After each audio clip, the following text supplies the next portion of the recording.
Hari ni mak bapak pening fikir macam mana aku nak acuankan akhlak anak aku. Mak bapak pening tuan-tuan fikir macam mana aku nak bentuk, nak patternkan akhlak anak aku.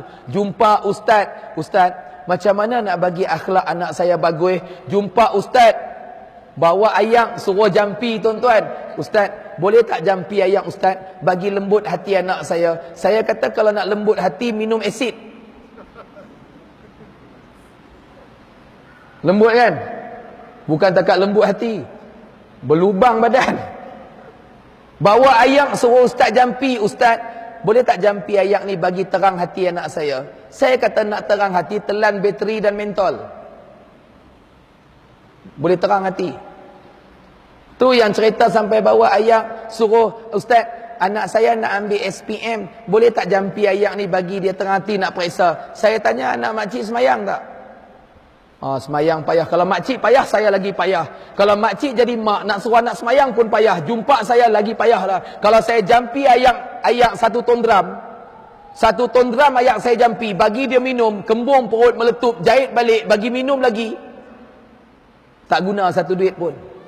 Kalau makcik tak reti nak suruh anak semayang, minta maaf cakap. Tuan-tuan, ibu-ibu yang termasuk, kita nak pening buat apa? Kita pening hari ni sebab kita tidak percaya dengan mukjizat Al-Quran.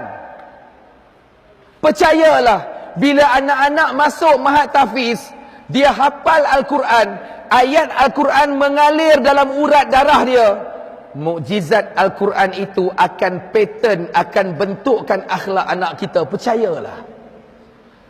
Oh, pecah kepala fikir macam mana nak bagi baik akhlak anak-anak, akhlak cucu kita. Padahal dalam masa yang sama, anak cucu kita jauh daripada Al-Quran. Betul? Tosah pening kepala bagi menghafal Quran. Kalian tengok macam mana peranan mukjizat Al-Quran, dia patternkan akhlak anak kita.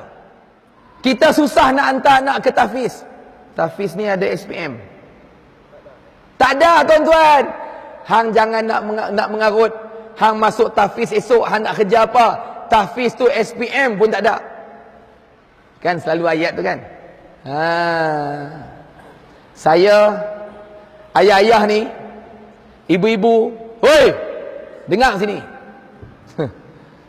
Gaya nak tidur tak jadi kan? Kalau siapa boleh tidur ceramah saya memang A lah. Sergah hampa sampai terkentut-kentut aku. Lagi nak kena pergi ambil semayang lain kan? Nak bagi tahu hampa dengar ni weh, saya ustaz depan ni, ayah-ayah, ibu-ibu, akan sampai masa kita akan berak kencing atas katil. Tok Imam akan berak kencing atas katil. Pengurusi majlis jangan gelak kau Tok Imam. Samalah. Aku pun sama. Faham tak? Pakcik, kita akan berak kencing atas katil. Masa tu kita akan tengok makcik-makcik, oi, tengok mana anak-anak yang akan sumpah seranah kita. Mana anak yang sanggup tangan dia berlemuh dengan taik basuh punggung kita. Kita akan tengok masa tu. Saya bukan cakap saja depan mata kami. Anak-anak maki dia, pengotok punya orang tua busuk, dia kena stroke, mati sebelah badan atas katil. Berak kencing, menangis tuan-tuan atas katil. Mulut herot sebelah, anak-anak maki dia. Akhirnya jiran datang tolong angkat basuh berak dia. Jiran tu kesian. Allah tuan-tuan. Dia tu pun dulu, dia kata dekat anak-anak dia, kalau hampa masuk pondok, masuk tahfiz, esok hampa nak kerja apa? Hampa jangan mengarut. Pondok tak ada sijil, tak ada akademik. Akhirnya bila dah herot sebelah, berak kencing atas katil, anak-anak maki dia. Masa tu ayak mata merambu-rambu ni, mungkin baru dia perasan, rupa-rupanya kalau dulu aku kata dekat anak aku, hampa masuk tahfiz, esok nak kerja apa? Rupa-rupanya agama ni bukan untuk kerja. Agama ini untuk anak-anak aku, meringankan beban aku ketika aku berhadapan dengan sakaratul maut. Belenang ayak mata tuan-tuan. Anak terlentang tengok astro. Dia terlentang atas katil, tak boleh bergerak dengan berak kencing atas katil.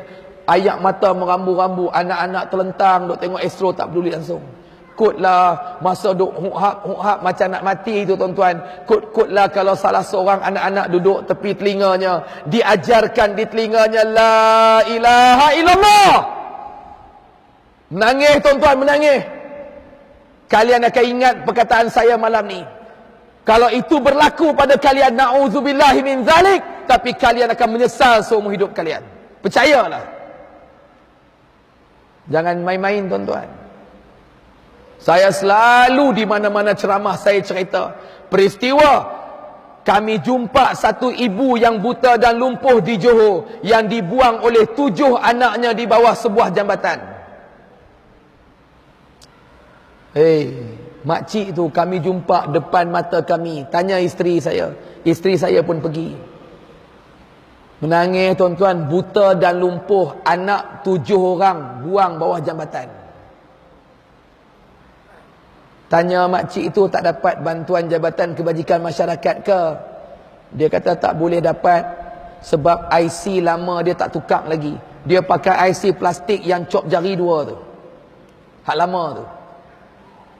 Tak apalah, esok paginya kami bawa makcik tu, saya pergi bawa makcik tu ke Jabatan Pendaftaran Negara di Johor. Sampai dekat kaunter JPN, kerani tu dia ambil IC tu, dia masuk nombor IC makcik tu, dia keluar nama makcik tu, tulis telah meninggal dunia. Rupa-rupanya 7 anak yang buang dia bawah jambatan, mereka palsukan sijil mati dia. Depa ambil sijil mati mak dia, depa keluarkan semua duit EPF dia.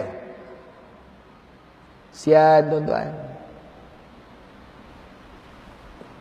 Hampa ingat, kita tak tahu nasib kita lagu mana. Jaga. Jaga tuan-tuan, jaga.